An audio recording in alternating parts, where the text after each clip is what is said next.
એક બાળક વ્યસ્ત રસ્તા વચ્ચે ટ્રાફિકના ભય સાથે રોડ ક્રોસ કરી રહ્યો હતો. હું તેની પાસે ગઈ અને પૂછ્યું કે તું ઠીક તો છો?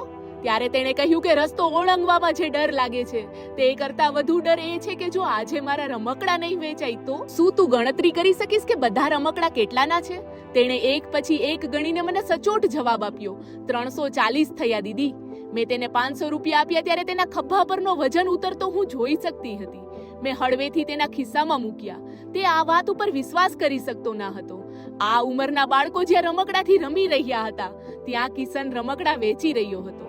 શું તેને રમવાનું મન નહીં થતું હોય? હું થોડી જ વારમાં મીઠાઈના ડબ્બા સાથે પરત ફરી ત્યારે આતુરતાથી મીઠાઈનો મોટો ટુકડો તેણે તેના મોઢામાં મૂક્યો. ત્યારે તે ક્ષણભર માટે ચિંતાઓથી મુક્ત જીવનની મીઠાશનો સ્વાદ ચાખી રહ્યો હતો. તે ઘર તરફ ચાલતો થયો ત્યારે તેણે પાછળ વળીને મારી તરફ જોઈને હાથ હલાવ્યો. જેણે બધું જ કહી દીધું.